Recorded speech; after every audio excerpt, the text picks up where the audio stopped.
எல்லோருக்கும் வணக்கம். Divine healing Ramurthy பேசுகிறேன். இந்த பதிவில் இந்த நரியல் அப்படிங்கிற ஒரு கண் தேங்காய் அதை பற்றி கொஞ்சம் முக்கியமான குறிப்புகளை உங்களுக்கு சொல்லவிருக்கிறேன். இது ஒரு வடநாட்டு தாந்திரிகம். இந்த ஒரு கண் தேங்காய் மிகவும் அரிதான ஒரு பொருள். அதை ரொம்ப நாளாக நானும் முயற்சி பண்ணி அதை கொண்டு வர்றதுக்கு முயற்சி எடுத்துக்கிட்டு இருந்தேன். அது இப்போ தான் எனக்கு கிடச்சிருக்குது.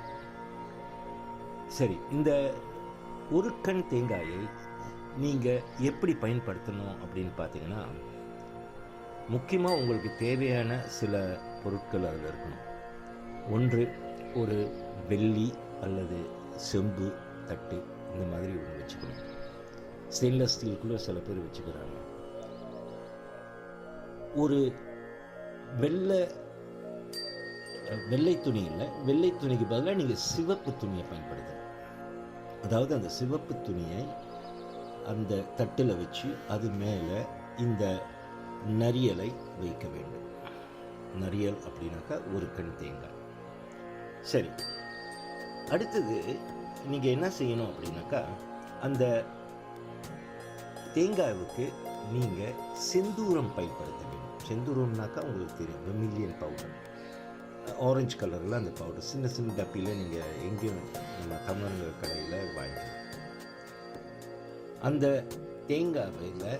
தேங்காவில் இந்த செந்தூரத்தை கொட்டி வைக்கணும்.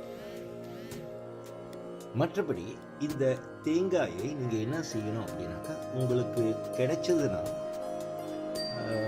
பச்சை கற்பூரத்தையும் நீங்கள் கொஞ்சம் போட்டு வைக்கலாம். இதெல்லாம் மகாலட்சுமியின் கடாட்சத்தை ஈர்க்கக்கூடிய சில முக்கியமான தாந்திரிக பொருட்கள்.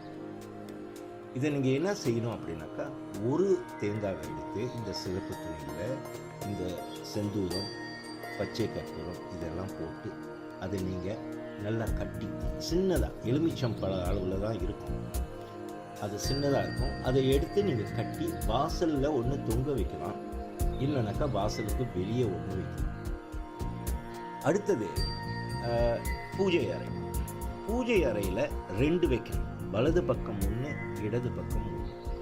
அதே மாதிரி ஒரு தட்டில் வச்சு சிவப்பு துணியை வச்சு அது மேலே இந்த நரியல் தேங்காயை வைத்து அதற்கு மேலே செந்தூரம், பச்சை கற்பூரம் இதெல்லாம் நீங்கள் போட்டு வைக்கணும். இன்னொன்று நீங்கள் எங்கே வைக்கணும் அப்படின்னாக்கா, உங்களுடைய பணம் வைக்கும் இடம், பணம், நகை இதெல்லாம் வைக்கக்கூடிய இடத்துல நீங்கள் வைக்கணும். அதே மாதிரி ஒரு தட்டில் சிவப்பு துணியை பயன்படுத்தி அதுக்கு மேலே செந்தூரம், பச்சை கற்பூரம் இது போன்ற பொருட்களை வைத்து அந்த இடத்துல வச்சுக்கணும்.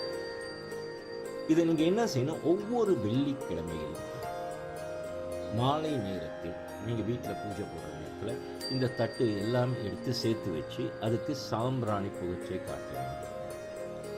இந்த சாம்பிராணி புகைச்சை இதை நீங்கள் வாரம் செஞ்சுட்டு வர வேண்டும். சரி, இந்த தேங்காய் எவ்வளவு நாளுக்கு பயன்படுத்தலாம் அப்படின்னு பார்த்தீங்கன்னா, 1 வருஷத்துக்கு நீங்கள் பயன்படுத்தலாம். அதாவது இன்றைக்கு நீங்கள் எடுத்துக்கிட்டீங்கன்னா இன்னையிலேருந்து 1 வருஷம் கணக்கு வச்சுக்கணும். அதுக்கப்புறம் அதை மாற்றணும். சரி, இந்த தேங்காயை நீங்கள் வேறு எந்த தாந்திரிக பூஜைகள் எதெல்லாம் செய்ய வேண்டும். வெள்ளிக்கிழமை மகாலட்சுமியை நினைச்சு நீங்கள் இந்த பூஜையை செய்து உங்களுடைய பிரார்த்தனைகளை முன்வைக்க வேண்டும். அதாவது பணம் பிரச்சனை வராமல் இருக்கணும், பணம் தங்கி இருக்கணும், விரயம் குறைய வேண்டும் அப்படின்னு நீங்கள் வேண்டிக்கிட்டு இதை நீங்கள் செய்யணும். இதை செய்யும் பொழுது நீங்கள் மகாலட்சுமியின் கடாட்சத்தை பெறக்கூடிய வாய்ப்புகள் அதிகமாக இருக்கும்.